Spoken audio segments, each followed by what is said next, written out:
जय गुरुदेव मेरे प्यारे साथियों, इंदिरा रावत राजस्थान अजमेर से। कहो साथियों कैसे हो? ईश्वर की दया से अच्छे ही होंगे।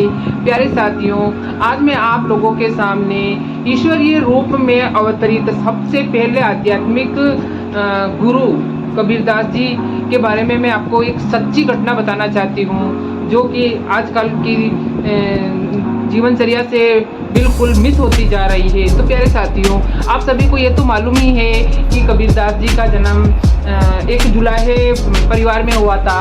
वैसे वो ईश्वरीय रूप से प्रकट हुए थे और ये जो जुलाहे थे वो अपने बच्चे के लिए ज़िंदगी भर ईश्वर से आराधना करते रहते थे कि हमें बच्चा चाहिए। तो उन्होंने ईश्वरीय स्वरूप उनके पास में फूल के पत्तों के अंदर जो बच्चा उनको मिला था उसी को उन्होंने पाल पोस कर बड़ा किया था। मतलब जुलाहे परिवार में उनका पालन पोषण हुआ था। तो उनके एक दुकान थी और तो कबीरदास जी जब दुकान में बैठे थे, एक छोटी सी सच्ची घटना है जो कि मैं आप लोगों को उस घटना से अवगत कराना चाहती हूँ कि अपनी दुकान में बैठे थे। जो कंबल की उनकी दुकान थी उसके अंदर बैठे थे। तो उन्होंने एक बार क्या हुआ कि उन्होंने अपने एक बच्चे कमाल को उसके अंदर बिठा के किसी काम से गए थे और बोला कि जो भी कोई सामान लेने वाला आवे उनको अपने सामान देना और मैं आऊँ तब तक दुकान को संभाल लेना। तो ऐसा कह के कबीरदास जी कहीं चले गए और पीछे से जब बच्चा बैठा था तो उसके पास में ग्राहक आने लगे, कोई सामान ले जाने लगे, कंबल का इसका जो सामान था वो ले जाने लगे। तो इसी प्रकार फिर एक बंदा वहाँ पर आया और पता नहीं उसको क्या सोची कि उसने बोला कि तुम्हारी दुकान में जितने भी सामान है वो सब मुझे दे दो। तो वो बहुत खुश हो गया और जैसे ही उसने बोला कि ये सारे सामान है उसके इतने रुपये हुए, तो उसने क्या करा कि कुछ सिक्के जो थे उन सबके उस टाइम सिक्के चलते थे तो उसने सिक्के बच्चे को दिए कमाल को। तो उसने जैसे ही कमाल ने सिक्के देखे तो उसने देखा कि ये तो सारे सिक्के खोटे सिक्के हैं। उसको तुरंत समझ में आ गया। तो उसने बोला कि भाई साहब ये तो पूरे खोटे सिक्के हैं। तो उसने बोला कि मेरे पास तो यही सिक्के हैं और ये तो मैं हमेशा ऐसे ही सिक्के से काम चलाता हूँ।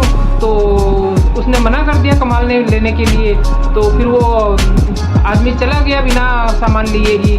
तो शाम को जब कबीरदास जी आए तो बच्चे से पूछा कि कमाल आज का क्या सौदा रहा? तो उसने बोला कि हाँ थोड़ा बहुत तो बिका, लेकिन एक बंदा ऐसा आया था जो सारे सामान लेने की बोल रहा था, लेकिन जब उसने सिक्के देने की बात कही तो उसने मुझे खोटे सिक्के दिखा दिए। तो मैंने उससे सिक्के नहीं लिए और वो बिना सामान लिए ही चला गया। तो कबीरदास जी ने बोला कि बच्चा तेरे को खोटे सिक्के ले लेने चाहिए थे। तो कमाल ने बोला कि पापा ऐसी क्या बात कर रहे हो कि खोटे सिक्के कौन लेता है, अपन उस खोटे सिक्के का क्या करते। तो कबीरदास जी ने उसको समझाने के लिए बच्चे को बोला और बोला कि ये तो मेरे को हमेशा मेरे पास सामान लेके आता है और हमेशा मुझे खोटे सिक्के ही देके जाता है। और उसको अपने बेटे को पकड़कर अपनी कुटिया के पीछे लेके गया और वहाँ पे जो कच्चा आंगन था उसको खोद के उसको दिखाया। तो उसने खोद के देखा कि उसके अंदर बहुत सारे सिक्के पड़े हुए थे जो उसने खोटे सिक्के दिए थे। तो वो देखकर बच्चा हैरान रह गया और पूछने लगा कि ये सिक्के यहाँ पे आपने क्यों गाड़ के रखा हुआ है? तो उसने बोला कि वो जो मेरे को खोटे सिक्के देके जाता था तो मैं वो सिक्के ले लेता था, बदले में उसको सामान दे देता था, लेकिन जो वो खोटे सिक्के देके जाता था वो खोटे सिक्के में ज़मीन के अंदर गाड़ देता था। क्योंकि अगर ये सिक्के में या ज़मीन पे नहीं गाड़ता और अगर कहीं दूसरों को देता तो ये धोखेबाजी का काम हो जाता और गलत काम चलता ही रहता। तो और मैं उसको बिना सामान लिए और बिना खोटे सिक्के लिए उसको जाने भी नहीं देना चाहता था, क्योंकि अगर वो खोटे सिक्के लेके कहीं दूसरी जगह जाएगा तो वो किसी दूसरे लोगों को ये सिक्के देगा और वो किसी गलत काम में लगाएंगे। तो ये जो गलत काम का व्यापार बढ़ता ही जाता। तो इसीलिए मेरे को पता था कि अगर मैं ये सिक्के लेऊंगा तो मैं किसी को नहीं दूंगा और ज़मीन में गाड़ दूंगा। और रही बात कमाने की, वो तो ईश्वर की माया है। ईश्वर किसी को भी इस प्रकार जो भी गलत कार्य करता है और जो सही कार्य करता है सभी को देखता है। तो अपन क्या लेके आए हैं जो क्या लेके जाएंगे। हमें हमेशा अपने सत्य रास्ते पर चलना चाहिए और थोड़े से लालच के कारण हमें इस प्रकार का गलत कार्य नहीं करना चाहिए, क्योंकि जो गलत कार्य हम आज करेंगे वो हमें कल भुगतना पड़ेगा। तो आज के टाइम में ये सब चीज़ें लगभग समाप्त होती जा रही है। कोई भी इंसान ऐसे नहीं सोचता है कि हम अगले का भला होने के लिए अपना नुकसान कर लेते हैं, लेकिन ये चीज़ सोचने की ज़रूरत है कि क्या हम यहाँ पर लेके आए हैं और क्या हम यहाँ से लेके जाएंगे। यहीं इसी के अंदर, इस चक्रियों के अंदर फंस कर ही लोग पता नहीं क्या क्या गलत काम कर लेते हैं और अंत समय जब आता है तो दुखों की गठरियाँ अपने सिर पे बांध लेता है और वो उस गठरी के कारण उसका जीवन इतना भारी हो जाता है कि वो ऊपर जाने के टाइम में भी उसको बहुत तकलीफ होती है। और जो असली घर है उसका तो वो आदमी पता ही नहीं लगा सकते हैं। तो मेरे प्यारे साथियों, मेरा कहने का मतलब ये है कि सत्य पे रहिए, अच्छे कर्म करते रहिए और खूब ज़्यादा इस प्रकार लालच में नहीं पड़ना चाहिए जिससे कि हमारा ये जीवन बोझिल लगने लगे। बस हमेशा इतना याद रखना चाहिए कि हम क्या लेके आए थे और क्या लेके जाएंगे। अगर हम लोगों को परेशान करके कोई चीज़ इकट्ठी भी कर लेंगे, कोई चीज़ बना भी लेंगे तो भी क्या हुआ, वो चीज़ तो यहीं की यहीं रह जानी है।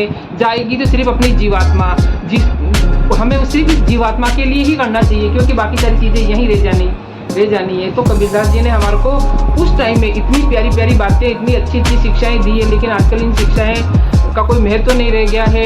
लोग लालच के अंदर अंधे बने जा रहे हैं। लेकिन अब वक्त आ गया है कि हमें उनकी बातों को वापस सीखना चाहिए और जहाँ तक हो सके जिसको भी ये बात पहुँचती है एक बार अपने दिल के अंदर झांक के देखना चाहिए वास्तव में कि हम क्या लेके आए हैं और क्या लेके जाएंगे। तो प्यारे साथियों, आपको मैं ये कबीरदास जी की सच्ची घटना कैसी लगी, अच्छी लगी हो तो लाइक कमेंट और शेयर कीजिए और नया हो तो मेरे चैनल को सब्सक्राइब कीजिए।